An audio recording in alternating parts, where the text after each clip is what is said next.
President.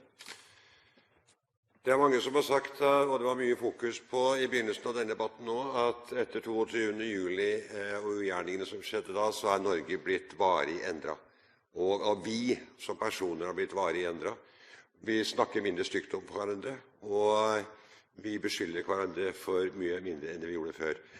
Ja, jeg må nok si at det er ikke brukt mange stygge ord i debatten i dag, men det er kommet frem mange stygge beskyldninger, etter min mening. Og en av de går jo da på noen av de tingene som vi er litt uenige i. Det er mye vi er enige, og vi har mye bra her i Norge. Og en av de tingene som Stoltenberg fokuserte på i dag, det er at arbeidsplasser er viktig. Ja, vi er veldig enige i det. Men nå er det sånn at det er få arbeidsplasser som vedtas. De skapes av kreative mennesker rundt omkring i hele Norge. Og når de er skapt, så er det sånn at Arbeiderpartiet vil gjerne at den skal beskattes mest mulig. Det har vært mye fokus på det med formuesskatten i dag. For meg så er det helt uforståelig at statsministeren sier at vi kan ikke endre på det. Det vil si at vi skal hele tiden prioritere utenlandsk eierskap, for det er en så klar forskjell, og det er for meg altså helt ufattelig.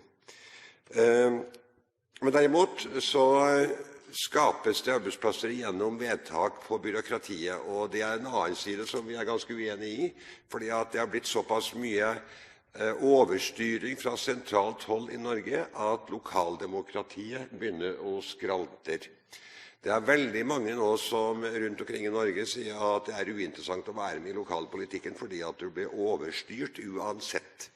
Og det er klart, det er for demokratiet et tankekors, når du vet at det er der demokratiet egentlig skapes. Hvis du ikke har et lokaldemokrati, så har du vanskeligheter for å få et demokrati på landsbasis også.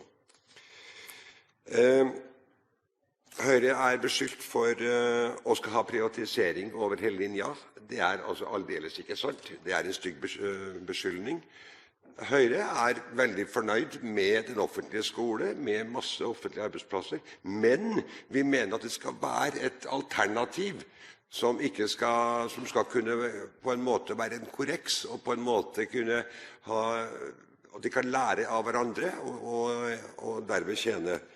Og det betyr ikke at vi skal privatisere hele den offentlige etaten.